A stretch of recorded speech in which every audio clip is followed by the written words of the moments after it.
Today we're honored with to have Mr. Richard Scharf speak to us.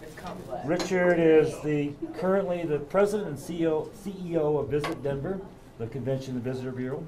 Visit Denver is a nonprofit with 1,200 private business members and a budget of $17.5 million. As president of Visit Denver, he's responsible for managing a total staff of 61 employees and 2 regional offices, one in Chicago and one in Washington, D.C. Under Richard's supervision, Visit Denver has won basically every award possible. So in 1999... I wrote this, so you know. No, I made this up. 1999, he was awarded the Colorado Hotel Sales and Marketing Association Hall of Fame. 2000, the Executive Excellence Award. 2002, Governor's Tourism Award. 2007, Business Person of the Year. Also in 2007, the Meetings Industry Council of Colorado's Leadership Award. 2009, Hall of Fame Lifetime Achievement.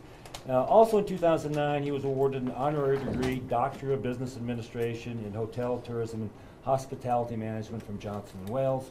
And in 2011, Richard was named one of Denver's top 50 influential people. Those are all great awards. We are most happy to have him here because he's also a board member on our advisory board and is a great person to have on board. Okay. Richard, thank you for coming. Yeah, thank you for having me. Appreciate it. No, I always look forward to this, so I appreciate it. What a beautiful campus you guys have. But I want to also make sure that we leave enough time to answer any questions. Just to give you an idea, what I want to do today is I want to tell you a little bit about our organization. I'll comment a little bit on the state's tourism organization, but I just kind of want to take you through kind of what we do to drive conventions and tourism to Denver. And then, you know, obviously I'm pretty active at the state level. I chaired the state tourism office for a couple years, so I kind of know what they're doing. But I want to talk a little bit about our organization and what we do. Hopefully that'll spur some conversation. Then I want to talk about some trends because you're actually entering in, and I know this is a very diverse crowd where you want to do a variety of different things, so I want to hear more about what you're looking to get into at the end of this, just so we can maybe have some conversation about it. But it's really an exciting time to be into tourism.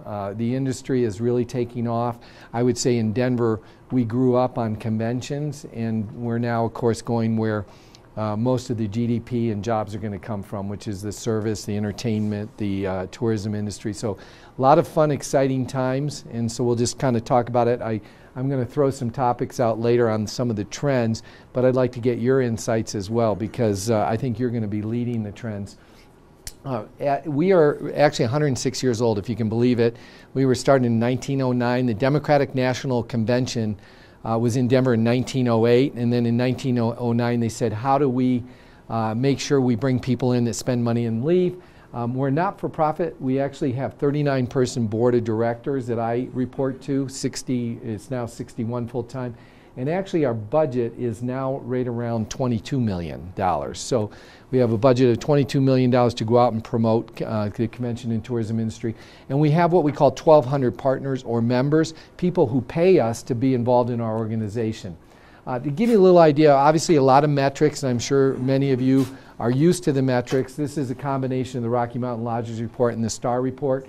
But last year, we actually finished out of the top 25 markets second when it comes to occupancy percentage change, and then RevPAR, which you know is the combination of revenue and occupancy. So we had a really good year last year.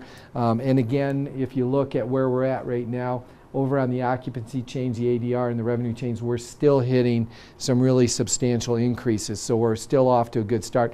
I'm sure that almost every city in the country right now looks like this. I mean, one way or another. The hotel industry, the lodging industry is booming. And I think you've probably seen that if you've traveled a little bit and tried to get some rates. It's pretty amazing out there. What I'm going to talk now about is the convention side of it. And I want to back up too. You know what's funny is whenever I've been around university programs, a Convention and Visitors Bureau is not a hot topic, I'll be honest with you. In fact, my parents or my relatives back in Western New York will call and say, so how's the convention center? Well, I don't work there. And still, after 30 years. And then they'll say, well, so how's the chamber? And I say, I don't work there. And then usually we end up to, how the hell are you? And we just kind of leave it at that. Because it's one of those industries, like my idea of the hotel industry was like, how many guys could you pack into a Motel 6 on the way to Fort Lauderdale for spring break? That was my concept of the business, until I actually got out of school and got into it and realized what a phenomenal industry we're in. And it's a huge industry, huge economic impact. I think you probably saw what was going on in Indiana with the controversy there, but there was actually a boycott. And the reason why there was a boycott was because this is a huge economic driver. People can say, I'm not going to bring my convention there, I'm not going to do business, because it's jobs, it's economic impact, it's tax revenue. So unfortunately, we're an easy industry to boycott, but it does tell you about the magnitude of what we do. So I always use the example, like, if Omaha, hopefully nobody's from Omaha, but it doesn't really matter. I'm just using it as an example. Let's say Cleveland, or let's say Buffalo, near where I grew up. But if there was a great airfare, $29 to go to Buffalo, there's probably 3/4 of you in the room that wouldn't go there. And the reason is right now there's no demand. Nobody's inspired you to go there. And if somebody did inspire you and told you all the things, Frank Lloyd Wright homes and all the different attractions close to Niagara Falls, you might go there for $29 airfare.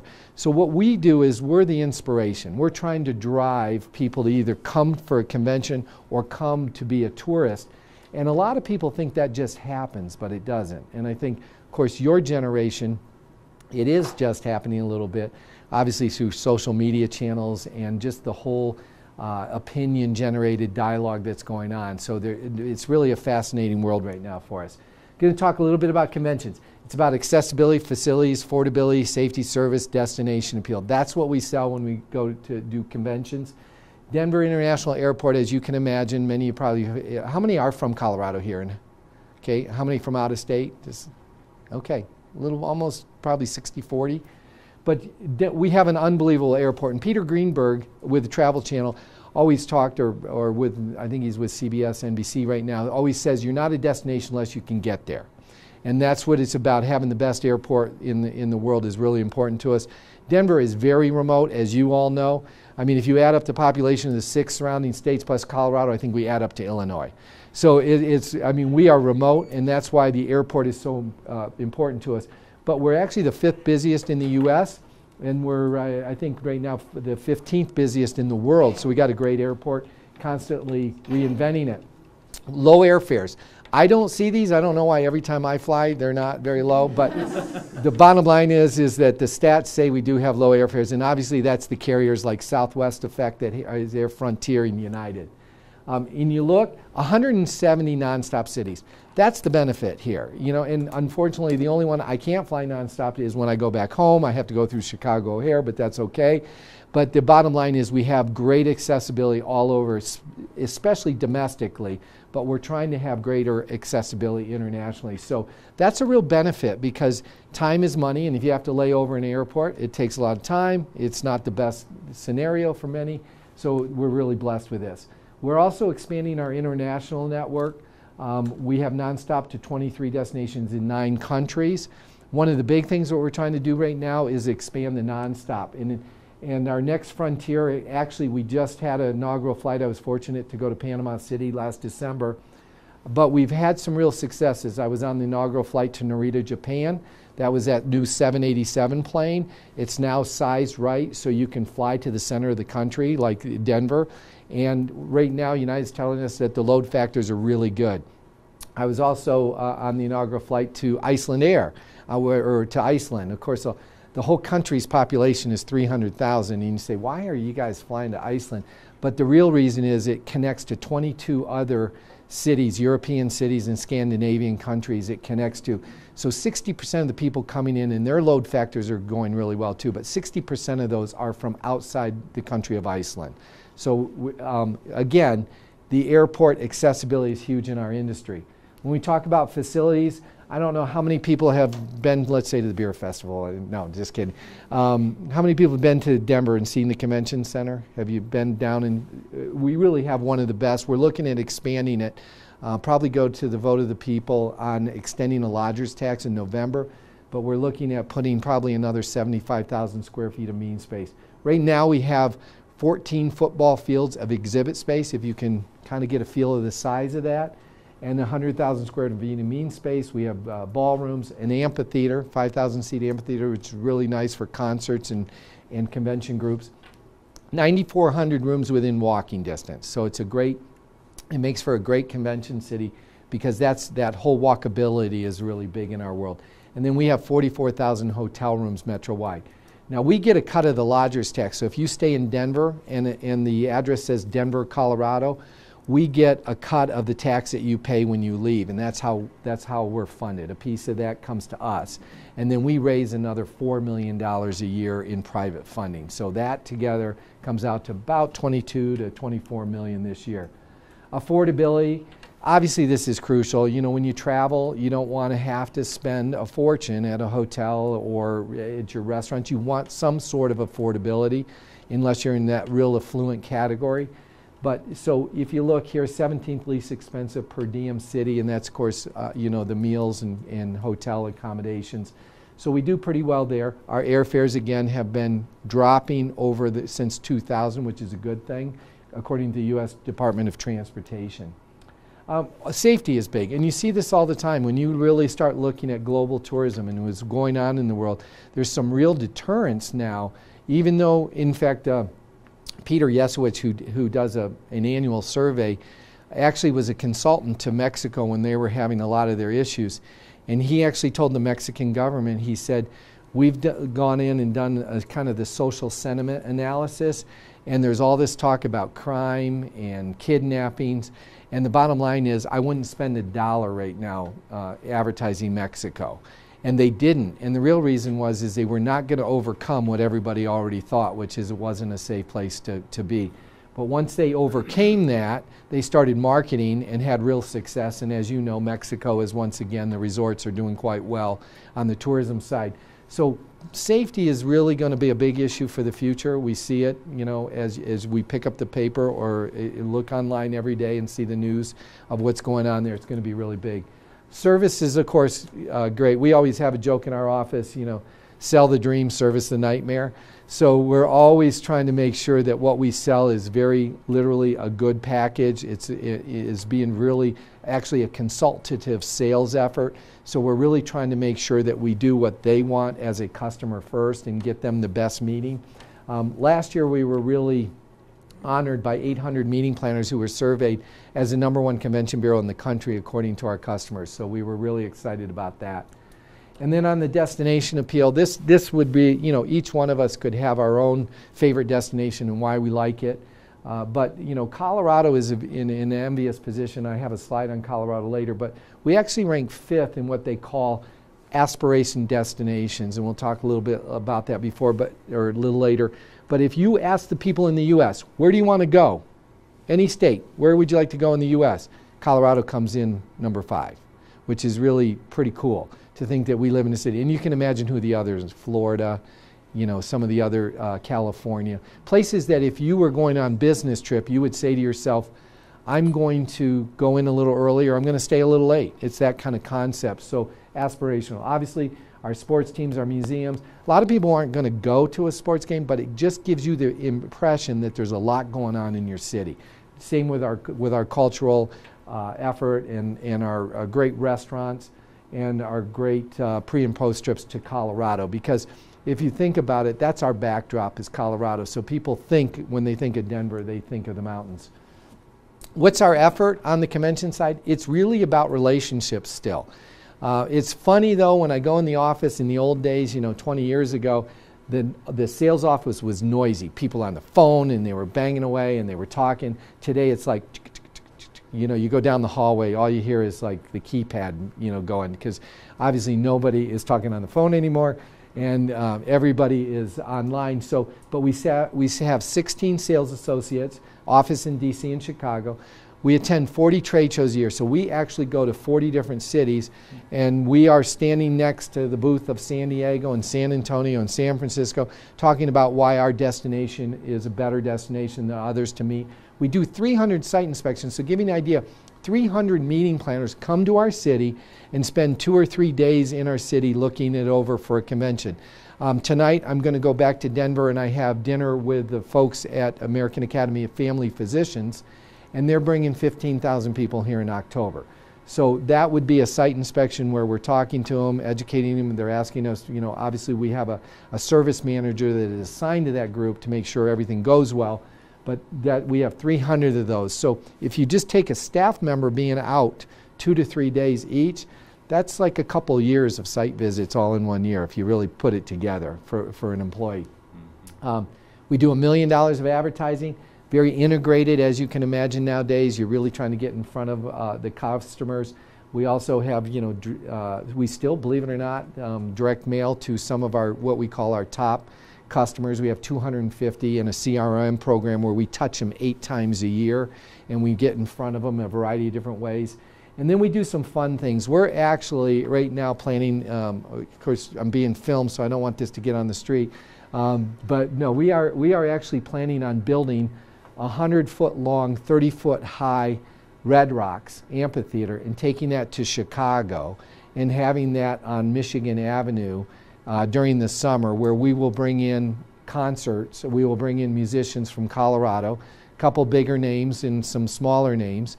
We're going to do a whole social media campaign. We'll tie into a radio station there. We're going to do a social media campaign to get the locals to vote on their favorite local act, that whoever wins, whoever gets the most amount of votes and wins, will actually get a chance to come out and play Red Rocks.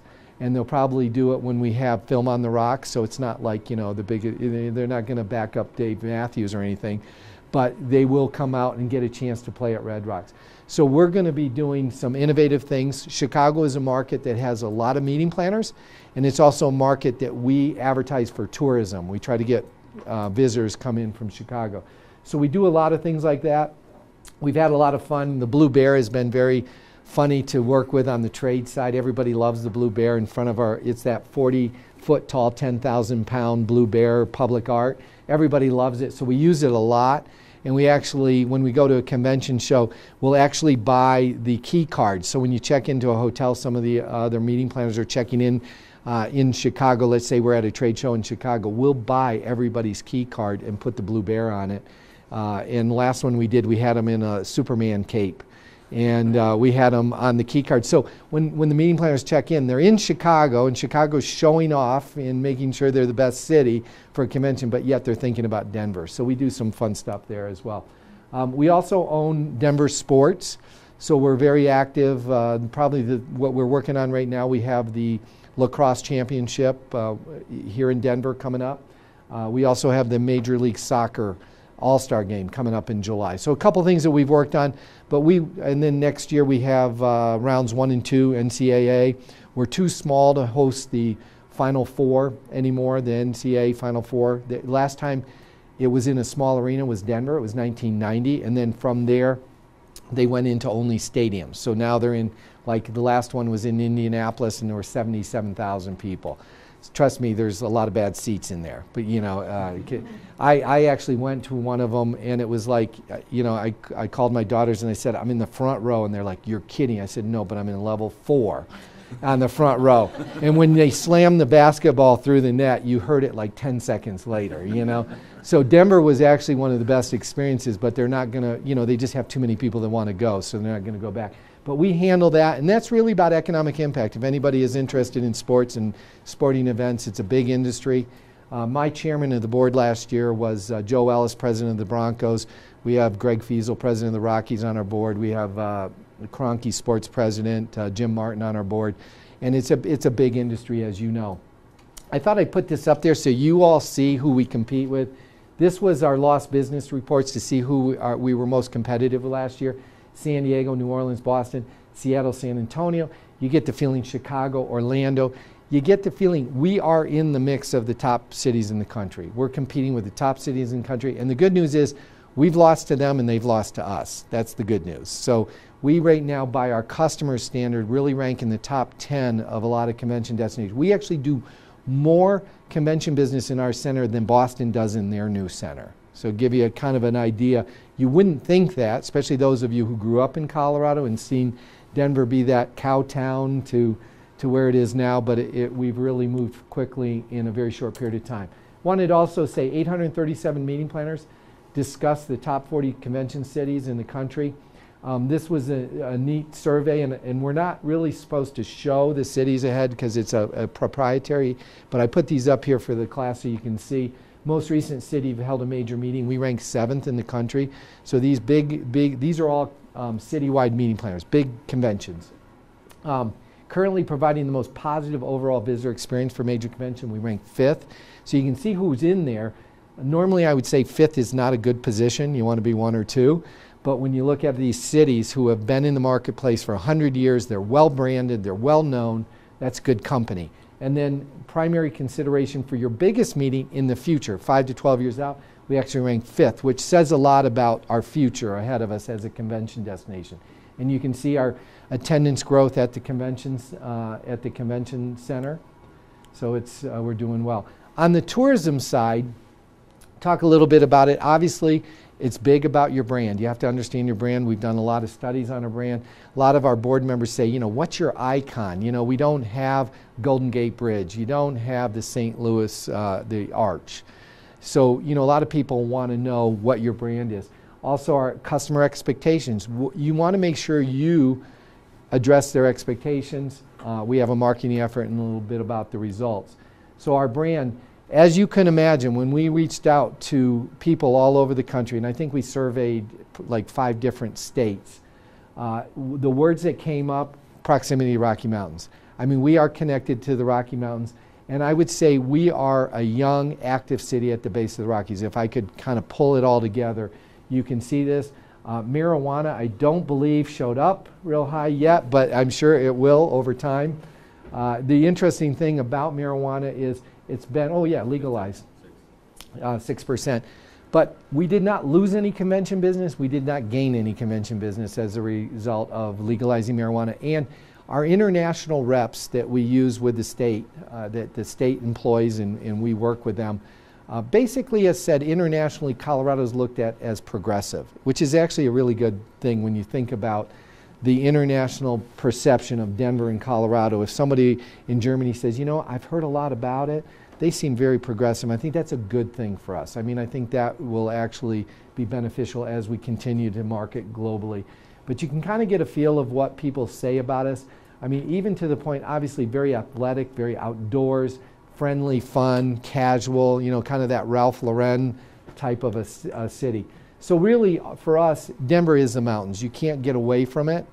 And that is our icon. You know, so that's why you see a lot of shots. There's that backdrop. That is really who we are. As far as customer expectations, they're really looking for exciting adult destination, family, unique, worry-free site. These are what they say they're looking for. Now, I suspect everybody in this room is looking more for exciting and entertainment, right? Okay, that's probably it. But these are their hot buttons. So when we advertise, we try to make sure that we hit their hot buttons. And then we go back into the marketplace and we ask them, you know, do you agree that you would really enjoy visiting again? Because that's the sign of doing a good job. Now, I will tell you, one of the fears that we all have as marketers is that you'll have a great time in your city or in your state and you won't come back. And you know why? Because everybody wants a new experience. And that's what it's about nowadays. Everybody is into the experience. But you can see 73% strongly agree, not just agree, but strongly agree that they would really like coming back again. And a lot of that is once you come to Denver and then go out to the state, we're such a diverse state. There's so much to do. You really can't do it. I mean, I just think about driving north and what I can see up here in the north, and then I think about, you know, the fact that the southern and in the Four Corners area is so different. And in fact, if you really think about tourism in general, last year we had a conference down in Telluride. It takes about 6.5, 7 hours to drive to Telluride from Denver. I could be in Iceland by then. It's a 7-hour flight going across the top of the globe to get to Iceland. On the jet stream, it's probably 6.5 hours. So I could literally be in Iceland, Reykjavik, before I could be in Telluride. It's kind of an interesting concept to think about. And then this is more of a visual just to show you that from 11 being the lighter color to the blue 13, there are more and more people who agree that we hit on a lot of the attributes that they're looking for in a destination. So again, we try to understand who our customers are. We try to deliver the brand to them, hopefully hitting the things that they want. Then we circle back and we do a lot of surveying. And when we do our follow-up survey, we're literally talking to people. We ask them if they had intention to visit, if they did visit, and we talk a lot about different things. And then at the very end, we say, did you see our advertising? So we take no credit for when we're doing these surveys if we didn't inspire the travel. Then our marketing effort here is a little different, as you can imagine. On the convention side, it's direct sales. One-on-one talking. I mean, there are some customers we've known for 20 years. And sometimes, or what you're really looking to do is, let's say family physicians coming in October, they're coming in October of 15. We just had them here in 11. So they liked us so much they rebooked, and that's what your goal is, to try to get them to come back and visit. Internationally, we target certain countries. We work with a state, and where the state has reps, so we're out there constantly. We're going to trade shows. We don't have enough money to market, advertise over there, so it's a lot of PR. We're trying to get earned media over there, and we're trying to work on the travel trade. So people who will put Denver and Colorado in their brochures and say, let's sign up and let's try to get more and more people to come. Domestic groups, we still work with weddings and, reunions, and then the domestic customers. So we are right now in Chicago, Dallas, Houston, or we're going to be there. We launched our campaign really in April for the summer traveler. So we're heavied up in certain markets. We're also regional. So if we have, let's say, 4th of July weekend, we'll advertise to like 27 different cities in the regions. So we'll go real close in because we want that drive traffic. But when we advertise in our big campaign, we're out in the big markets like Dallas, Houston. We can't, if you think about advertising in New York City, we could spend $5 million in New York City alone. It's such a costly marketplace. You hit a lot of people, but it's very expensive. And then we also target the different niches: multicultural, Hispanic, Latino, LGBT, African American. So we have different vertical markets that we hit as well. We have an integrated campaign, so if you were in Dallas right now, you'd see our billboards out and you'd see our radio and TV spots. And then, of course, we're targeting you guys as well, because this is one of the larger groups. And Denver speaks to the millennials. It's really one of the hottest spots right now of innovation and where people want to go. And the interesting part is, when I got out of college, I would never go anywhere unless I had a job. And, and basically, wherever that job was, I would go. So even if I hated the city, I would probably end up going. I was fortunate to go to Chicago and then come to Denver and never leave. But today, we see a lot of students, they're getting out of college and they're just plain going to where they want to live, with or without a job, and then they're finding the job. And that's kind of what's happening in Denver and Colorado. There's probably, I don't know, 10 other cities that are in, the Austins of the world. I think DC is a hot place right now for a lot of students. We also have what we call branding programs. So I'll give you an example. Restaurant Week. I don't know if anybody's heard of Denver Restaurant Week that we had 5280. Okay, so we started that 11 years ago. And the reason why is Travel and Leisure magazine did a survey, and they said, here are the top 24 cities for fine dining. Thank God we were in that. That's to start with. We were one of the 24 cities. But they said, here are the top 24 cities, rank them. Well, we ranked 23. But then when they pulled out everybody outside of Colorado and they just used the Coloradoans' vote, we were 24th. So it kind of shows you that our own people thought we had crummy fine dining. So we started Restaurant Week because we knew we had great dining, but the word wasn't out. So we started Restaurant Week, and we're now the largest restaurant week in the country. We probably, I think last year, I don't know if it has it on here, but last year we served almost 500,000 meals over the time frame. So how many meals got served over that time frame? I know the Fort said, like 2,000 quail lost their lives that week or something like that. It was, they go gangbusters. And this year we do it, or last year was our 10th anniversary. We did in February and August. This year we're going back to just 1 week, but it's really phenomenal. We also have a beer fest where we get about 200 journalists that come in, talk about the Great American Beer Festival. 46,000 tickets sold over the 3-day period. Pretty amazing. Thursday, Friday, Saturday. I mean, unbelievable. So it's one of the largest. So what we try to do is put programs together that build up our brand. So when people talk, we repurpose the media. So we've actually had people say, Food and Wine magazine now said, you know, Denver's has rock star chefs because they were in looking at our restaurant week. Then we take that and put it back out into the marketplace. According to Food and Wine, Denver is great, so we repurpose that media. And then interactive, as you would imagine, this is where the world's going.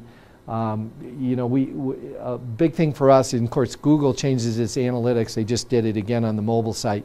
They change it about every other month, just to keep you fresh. So we actually are in the top position on 250 keyword phrases. Obviously the organic piece is very important to us, but we do have a whole SEO, SEM operation going. Last year, 22 million page views. But what we're seeing is, of course, big shift to mobile. And a lot of times what will happen is when you're on mobile, less page views. So you've got to really look at all the analytics to decide where you play, how strong do you play.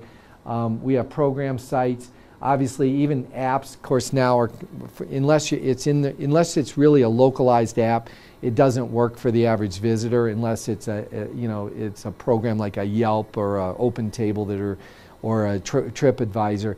So for us, it was really about having a good website that was sizable, that would, that you could open it up on your desktop or your mobile, and it would be, I think I actually had that, a responsive design. And that's really the big thing nowadays, is a responsive design. So whether it's tablet or whatever, it automatically sizes to your mobile or tablet. So anyway, we have the same thing, PR. PR is not dead, the idea of talking to journalists. The difference is, just 10 years ago, there were 300 travel writers that you talked to all the time. And you sent your press release out and you said, Denver's doing this, or Denver's this, or Colorado's this, and someone would write a story on it. Today, if you looked at that and said, that's a crystal ball, let's say, of 300 travel writers, and you threw that on the ground and it splattered into 10,000 pieces, that's what it's like today. Because it's about travel bloggers. It's about people who are telling you what your destination is. They're basically branding you. So our job has become a lot more complex, our communication staff is working with hundreds and thousands of people a year and trying to make sure there's good content out there on Denver. So last year we did $33 million in unpaid advertising or unpaid media, earned media, so that was great. And we work with the mayor's office and we work with journalists all year long. Social media, I'm sure with you, I don't have to tell you what this is all about. This is everything, but the hard part about it is consumable content and making sure that you don't feel like you're selling. And really what it's going to be, I think the future is going to be, we will probably hire contractors to write for us. We will hire students. We will hire people that are in the know to help us build our content and help get that out to different channels. The world is changing. It used to be we'd have just a couple staff members. I think the future is going to be about getting other locals to talk on your behalf and getting that content out in a real, authentic way.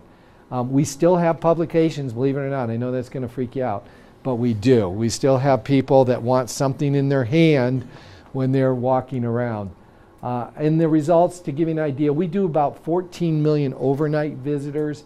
Probably punch that up to about 25 million if you do day trips, people just in for a day. But the overnight visitors are 14 million. They spent $4 billion. And in the state of Colorado, if you took tourism out of our state, if you said no more tourism, they're all gone, each household would have to pay $458 more a year to get the same services that you have today, and that's because tourists pay taxes. And when tourists pay taxes, those are taxes we don't have to pay. So that's a big push for us. And then in Denver, the number is actually $621. If we didn't have tourism and convention business in Denver, each household, to get their trash picked up or to put police out there on the street, they would have to pay $621 more a year as a household. This gives you a little idea. we actually went to the voters in Denver in 2005 and asked them to give us an extra % of the lodger's tax. We were getting, when you checked out of a hotel, you pay 14.75%. We get 2.75%. And in the old days, we got 1.75. So we went to the voters and said, what do you think about our marketing effort? Do you think it's important? They said yes. Would you give us an extra 1%? They did. That punched our advertising dollars up, and you can see we put it to good use, because from '05 we have had a consistent growth in tourism. And this gives you a little idea. Since '05, we have had a 48% increase in leisure travelers compared to the national average of 15%. So again, we really try to do the effective marketing and then make sure we do our research and analytics to make sure we're hitting our target. This is a state result, and I thought I would kind of just give you an idea. The state has had record results as well. So the state has a tourism office. Senator Al White actually is the director over there. And then he has a lot, probably I think about 6 staff, $20 million budget this year is going to, for 15-16 will be a $20 million budget. They've been doing a great job. I don't know if you've seen some of their ads, but they're very impactful. And we've been setting records as well. On the visitor spending, $17 billion for the first time, which was great. And I think it's, yeah, $64 million if you include day trips and overnights. So it's a big number. Yeah. Rich, I just wanted, on the previous slide, it looked like there was kind of a jump in 2009. I guess it's the one before that. I wondered, is it 2000, where Al's funding came back in for the CTO, and if it had an impact? Yeah, well, this is actually Denver. I know. Yeah. I was wondering if the CTO numbers, if their budget had an impact on Denver and vice versa. Yeah, I'm trying to think of when, you know. I was thinking it was 09, but yeah, you know, one of the things that it's probably 09. Yeah, when they got their new money, you know, they dabbled a little bit. There was like $5 million for a little bit through Governor Owens, and then Ritter kept it up. But you know what's funny is we actually represent probably 46% of the state tourism numbers. So it's kind of hard to, we haven't really ever had a chance to say, are you really coming here for Denver? And you know, when we have the number of conventions and people who are coming in, Denver used to be really nothing more. When I started, first of all, we were called a cow town, and everybody said the streets roll up at 5 o'clock, which was kind of true.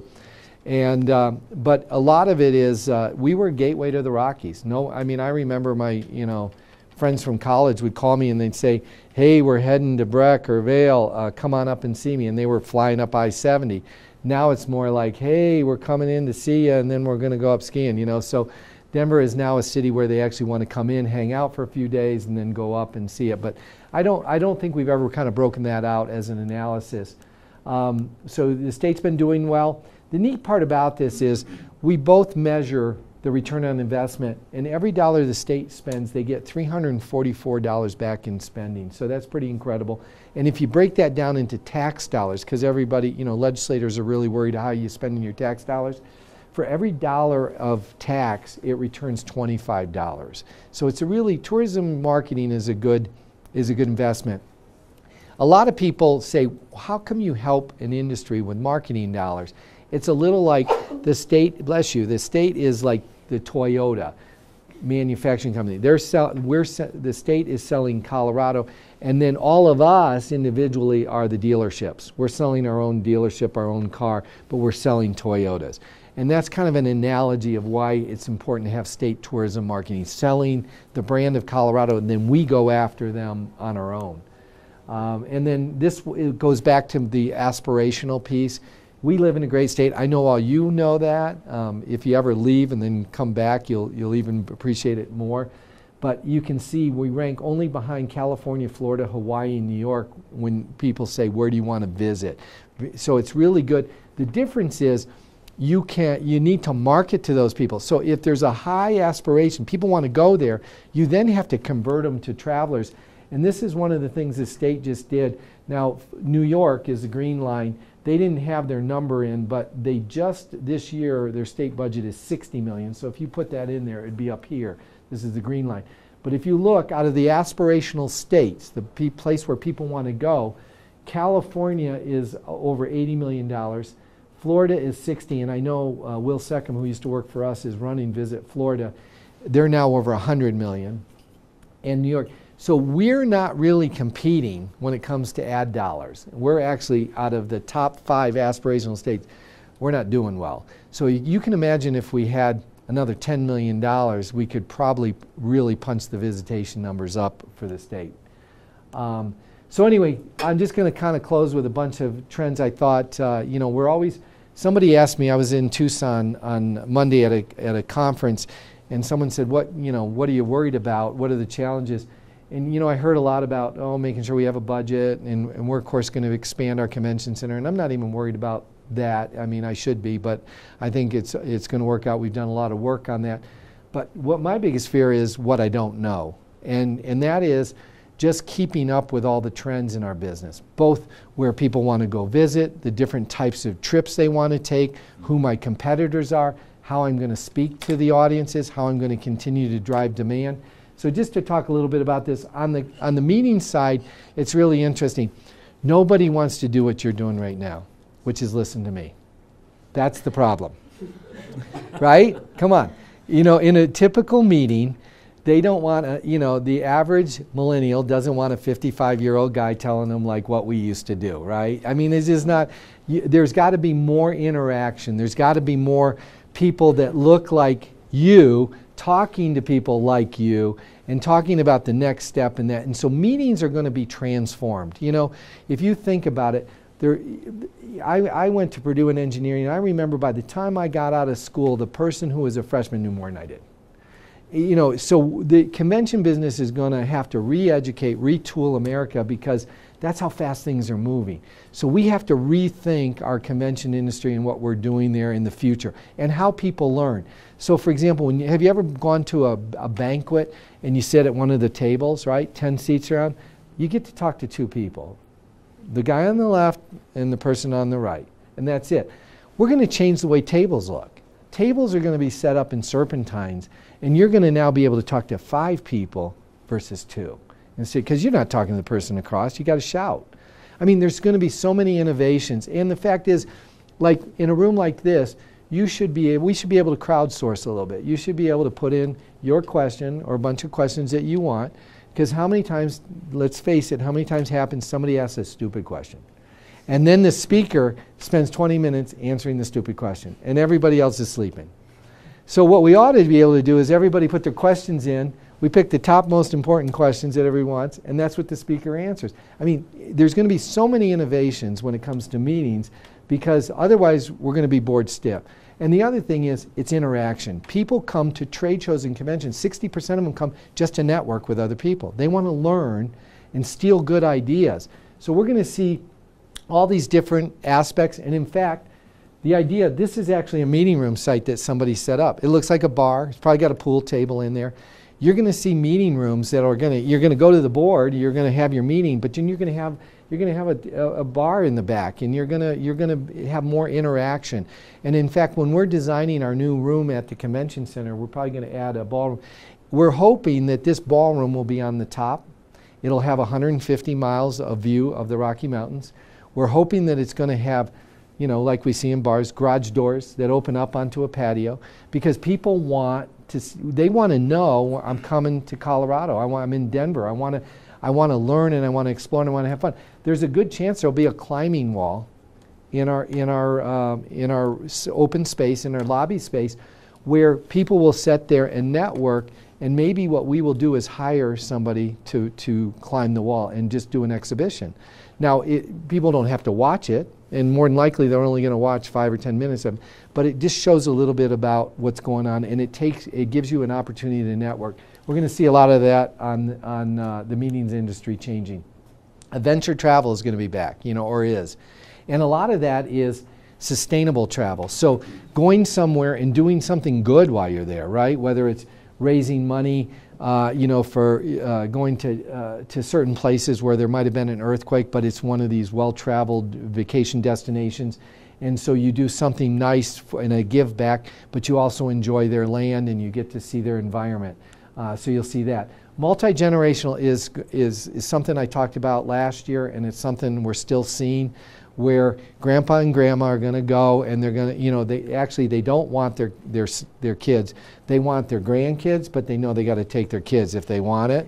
So you're going to see, you know, you're going to see these family trips where it's going to be grandpa and grandma and dad. And of course, you know, grandpa and grandma, they lived through the, you know, Depression, you know, and they've saved all their money. They're still folding the plastic bags and reusing them and all that good stuff. And now they're going to go out and they're going to do something kind of fun. And I think you're going to see a lot of this. And I think Colorado is a good place for these family destinations. I put this up here because I think it's kind of fun and it bleeds into the next slide.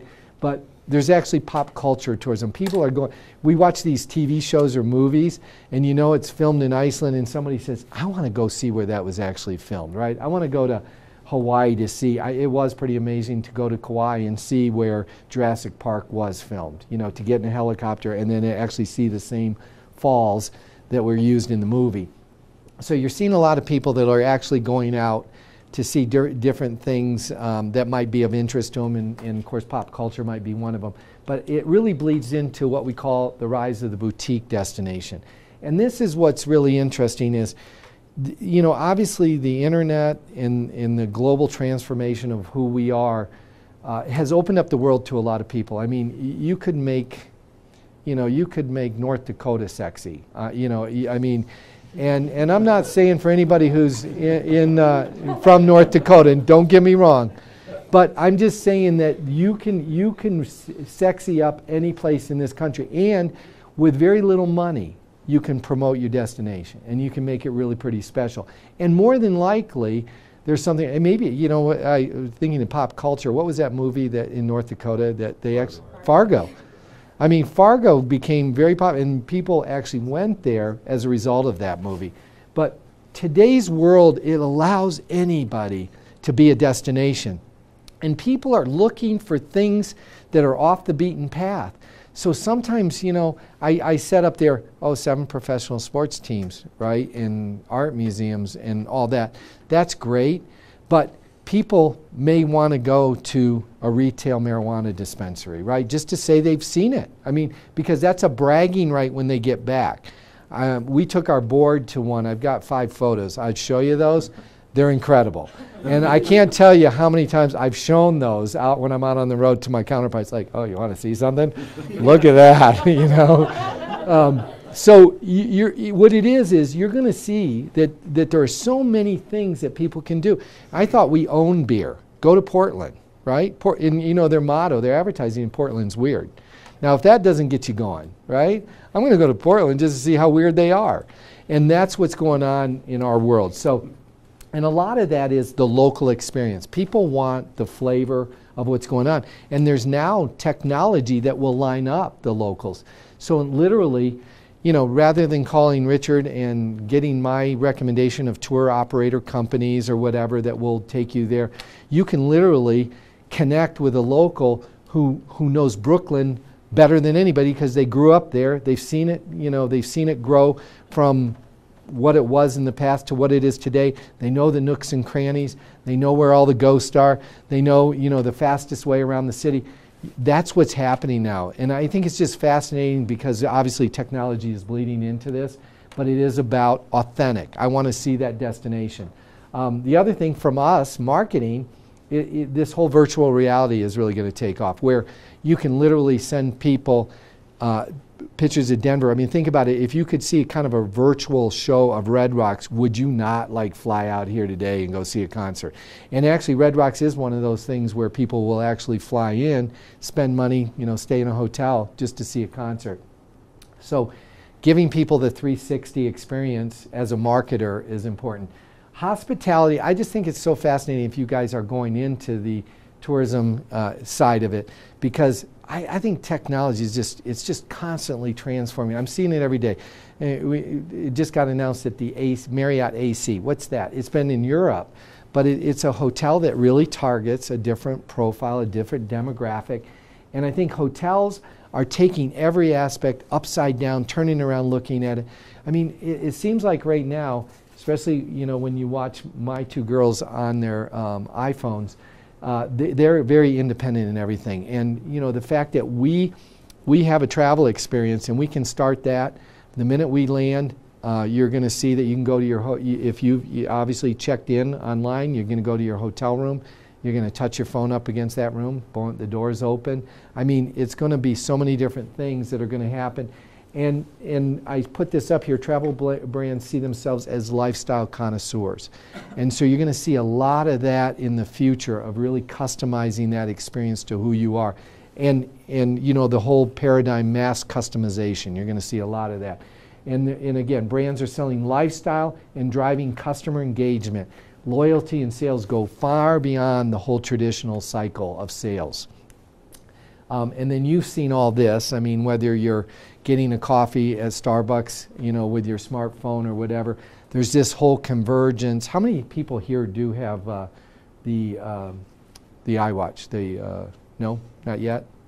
I don't get started. It's starting on Friday? Okay. Yeah. Have them already. I was going to say some people are ahead of the game on that, but it'll just be interesting. I was reading an article the other day of things that didn't take off, and that was pretty fascinating. Seeing technology that didn't take off and looking back and going, oh, I remember that. Oh yeah, that was dead, you know. And some things that you would have thought were really innovative. So obviously this whole mobile and the purchasing, and I think this is it. It really is creating this travel terminal. So when you walk into it, then you create your own journey, and things are popping up at you that we can sell you, because I think it's like 42% of the travel sales is done before you get to the destination. 58% is while you're there. So this is why you're going to be, so many different products are going to be able to trigger you to do certain things and buy certain ways. Obviously, we have a big bike share program in Denver, but the sharing economy is big. And you know, that's a real disruptor right now, and I'm involved in a little of it, because you know, the city wants tax money, and they want to make sure that we were with it with Uber. So you had the taxi cabs that said, you know, it's unfair competition because we have to get registered, we have to provide certificates of safety and cleanliness and all this, but Uber doesn't. And then the drivers, are they driving 12 hours, 18? I mean, we've gone through all of that.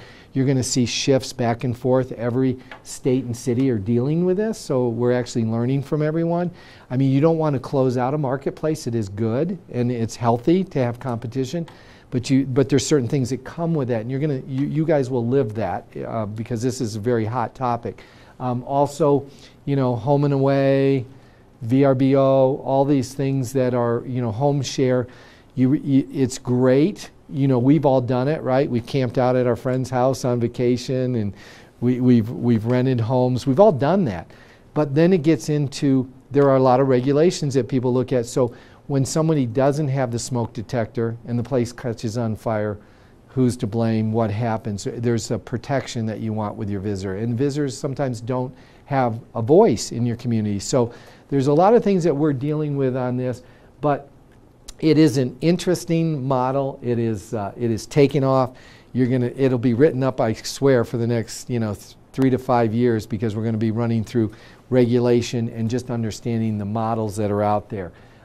Literally in San Francisco and New York, they have so many rental by homeowners that it's just, I mean, I think it's tens of thousands. In Denver, I think we figured out we had 1,000 in the city and county of Denver, which represents less than 1%. But in some of these cities, there are literally people buying apartment complexes and then turn them into Airbnb. So they're making more money than hotels and not paying taxes on it. So pretty interesting world, and we're going to see a lot of it. How many people are interested in resort work? Anybody? Okay, so a lot of interesting trends going on here. I actually got this. This was a skiff. I sourced most of it. I don't know. Let me just see. I don't have that. It was out of the skiff. Skiff does a reporting, and they do a lot of interesting studies. But a lot of people in Colorado commented on this article, but really neat things. Obviously, the alternative ski accommodation is impacting the resorts, because there are a lot of people with vacation homes that are renting them out. So you're going to see a lot of scuttle around that.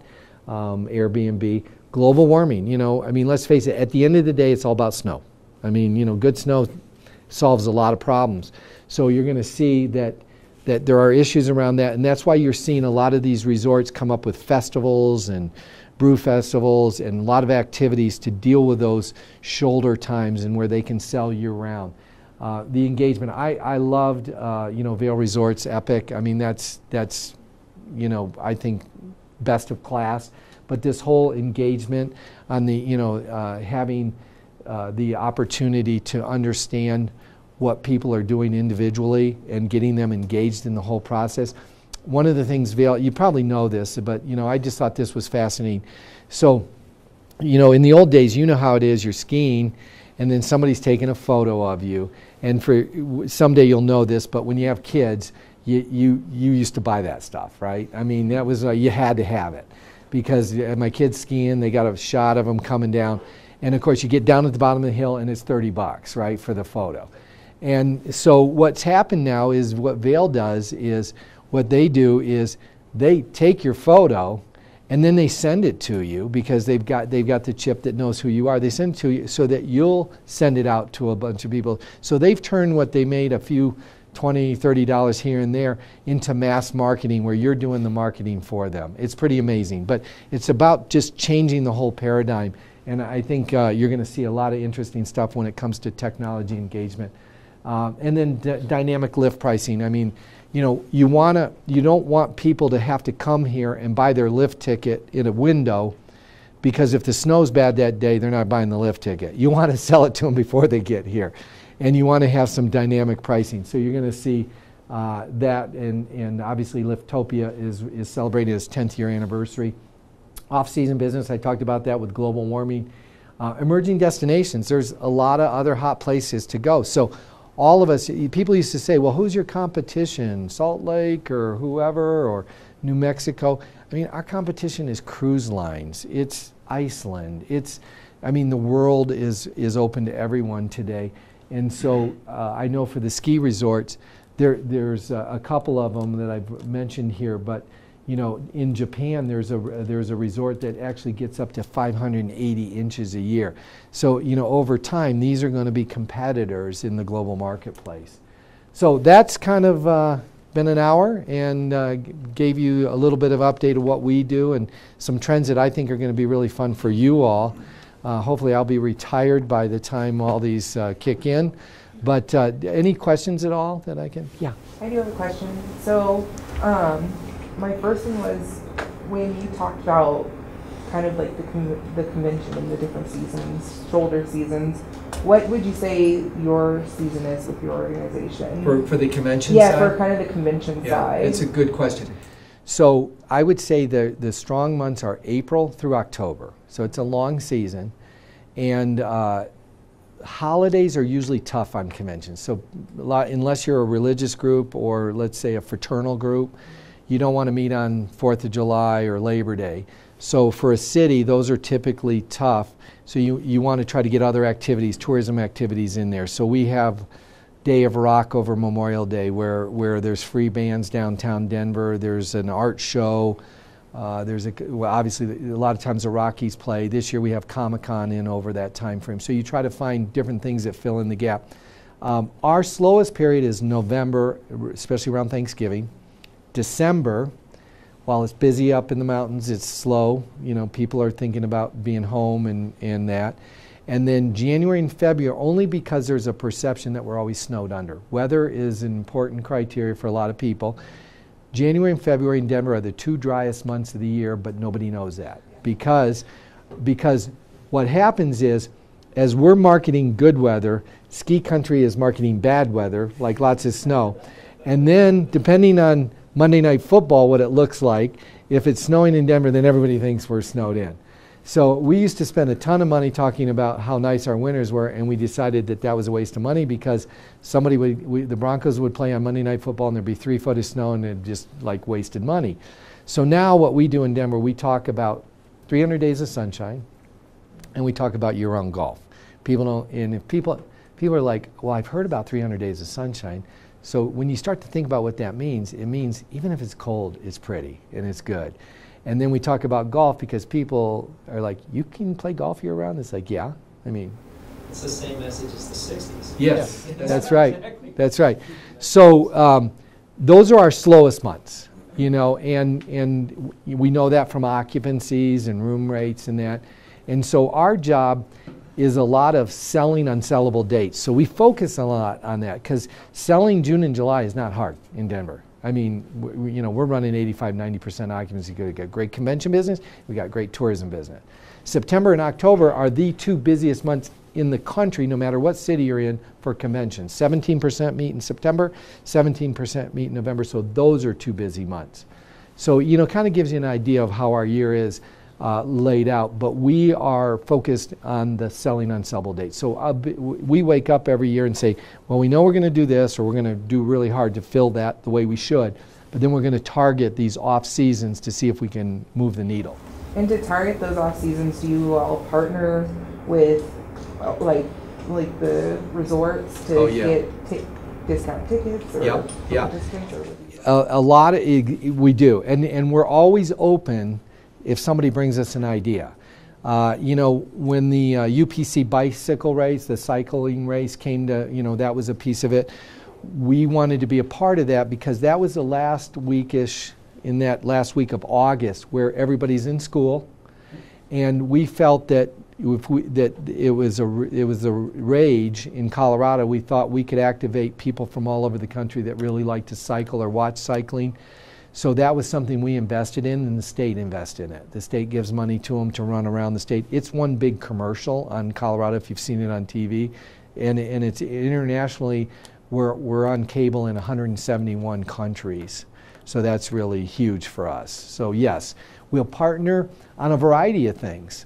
Day of Rock, we're a partner with those with that group because they'll have, you know, 15 free bands going on downtown, probably 100,000 people over Memorial Day. That means they're going to spend the night. They're spending money in our city, so we help them with that. And that's over Memorial Day, which in Colorado, kids are out of school, but, you know, we're trying to get people to be activated to go out and do something. Yeah.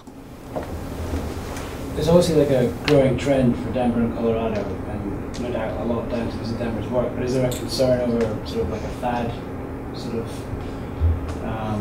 issue at play? You know, is Colorado, Denver just currently the hot topic, and is there a concern that may disappear in 5 to 10 years, given the fact that things now move so quickly with technology, etc.?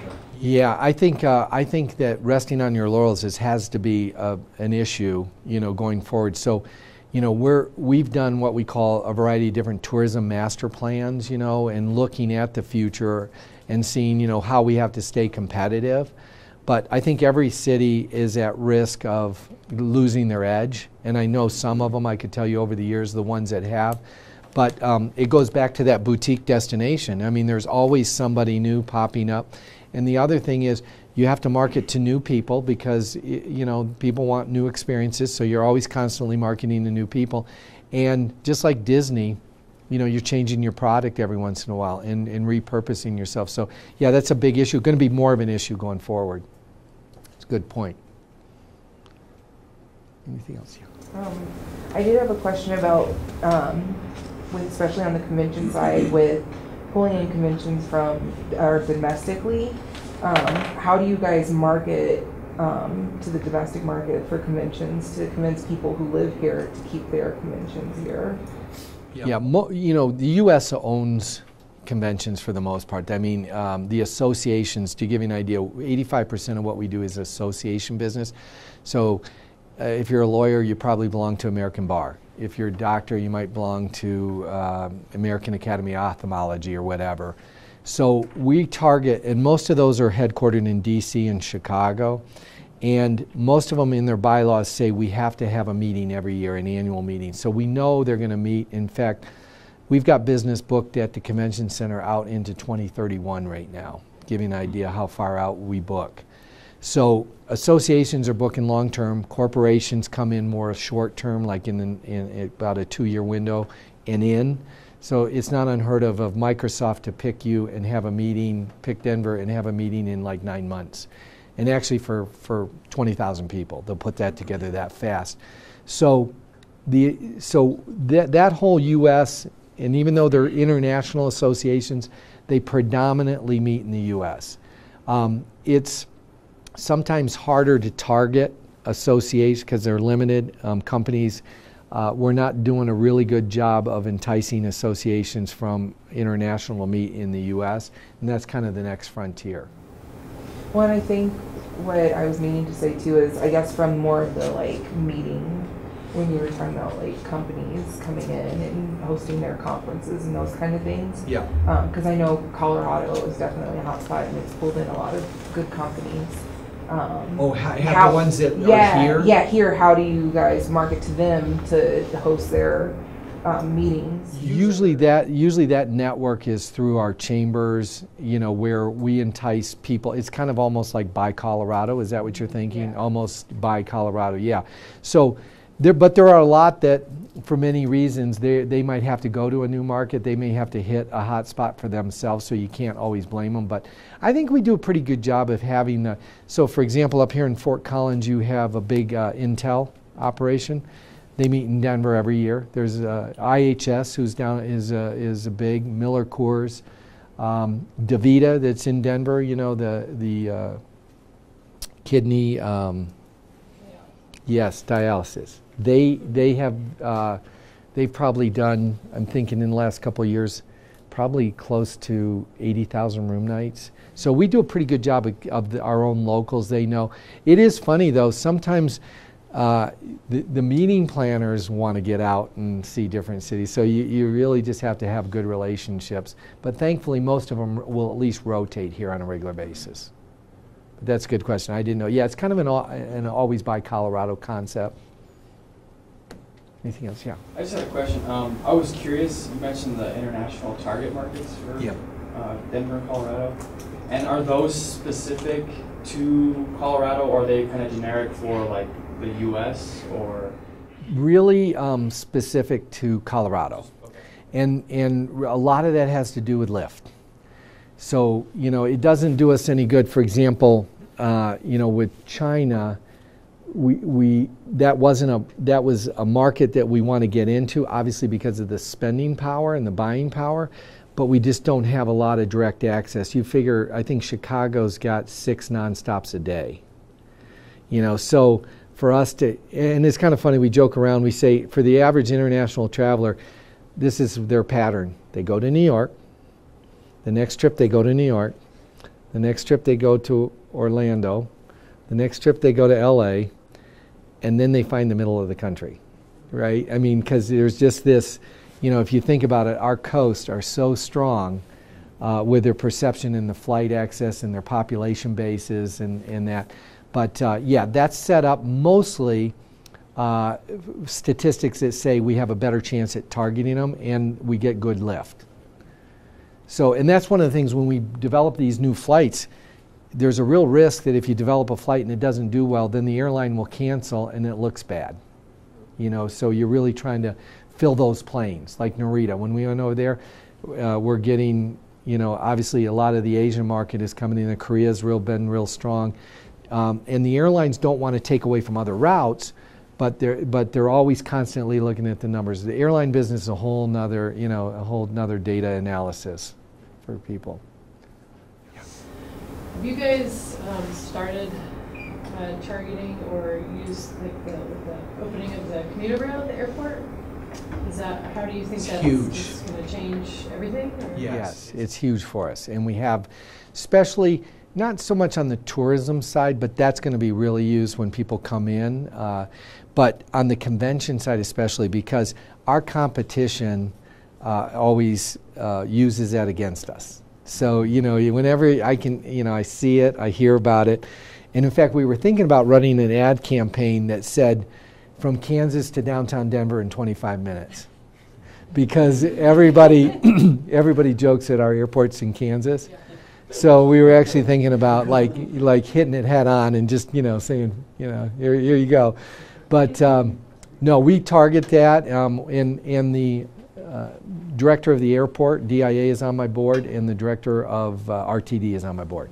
So we definitely are pitching that because I will be honest with you, just to show the warts of Denver, the number one complaints, the top 2 complaints from our customers, panhandling. People just, you know, they just, you know, don't like to walk down the mall and, you know, be pestered, and distance from the airport. And so we believe by having the light rail, it's more perception. Maybe somebody will use it or won't use it, but it's the perception. You can get down on something, we're hoping it's around $10 or less. You can get down from DIA in 35 minutes. So I guess there's only 4 stops right now, and they're trying to keep it to 4 stops so you can get in and out. And I don't know if you've seen it, but it's going to be pretty cool. It's going to come right to the end and then go right. And has anybody seen Union Station? Yeah. I mean, that's like our living room right now. It is a great place. I think they said 30,000 people go through there a day now when it opens up. I think April. So it's a big push for us because we think that checks off one of our downsides as a convention destination. Do you feel like since you book out in advance so far, do you think more companies have been booking now, like for reserving, 2 years from now or whatever? As a result of that? Yeah. I wouldn't say that that's the main driver because, a lot of companies, a lot of corporations, they'll hop in a cab and pay the $80 or, it's actually 55 plus tip or whatever. But it does have a big, I'll tell you where I think is going to be interesting is that new hotel, the 500-room Westin. And, Denver is going to be one of those places where I think it's going to be a new market where if, let's say, if I'm an attorney and I'm trying to do a deposition and I'm, LA and New York, I can fly to Denver, in a very short period of time, equidistance, spend the night, do my meeting, and, head back. I think you're going to see a whole new market using the airport. Light rail is just, I think it's, for international, rail is everything. And I think when we finally get ours built out, and we're actually working on software programs, very similar to Google, but we want to make sure that the average visitor can go anywhere without necessarily being in a car. So give them all the different transportation, car to go, all the different opportunities if they do need it, but also our bike share program. Where are all the cultural attractions and how can we lay those out so it's a trail so anybody can get there pretty easily without a big hassle. Okay, yeah. One thing I picked up in kind of Denver's main attraction was the adult atmosphere. So I've not come across that term before. It seems, and I wondered if it maybe ties in with kind of new sort of the millennial generation coming through, empty nesters, people looking to do outdoor activity, not so much family-based, but adults kind of. That's totally what it is I think it's, the more affluent travel, it's not the strip clubs, let me just be clear. If they want that, they go to Dallas, right? Or Vegas. No, but it is. It's the whole, it's fine dining, it's, kind of the more of the sophisticated art and culture, it's those type of activities. And one of our biggest segments are without family, it's kind of a shared. I mean, it's with and without kids that are out of the house type atmosphere. Yeah, it's kind of funny because when you see that, it just means they're all ranked up there pretty high. But I think there's a percentage that say we want that adult, and then there's a percentage that say we want the family. So unfortunately, we have to be a little bit of everything to everybody, except when we get real vertical in our niche markets. But that's exactly what it is. It's kind of that affluent. A little more upscale adult atmosphere. Because nowadays, what are they saying? I mean, planes, they're saying they actually sell seats when you're not next to a kid. They're going to be, you'll pay more to be seated in different areas. Presumably that's putting you ahead of the market, that's kind of a new... Yes, yeah. And what you do on that is you take all your information. So let's say you have people requesting guides, you have people hitting your sites, and you're gathering all this information. Then you run it through the cohorts. So you have an idea. If you've ever looked at cohorts, they actually give names to it, like Betty and Sam.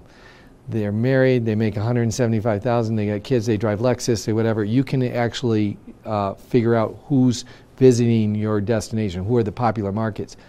Then you would think that Betty and Sam are baby boomers, and you would say, well, that's normal because baby boomers is one of the greatest percentage of travelers.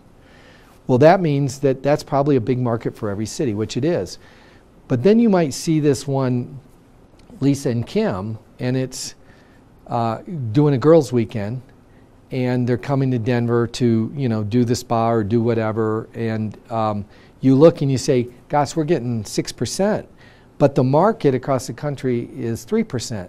So that becomes a growth market. So you can start to look and say, maybe I should be advertising to Lisa and Kim, you know, for that. Maybe I should be in Shape magazine or whatever.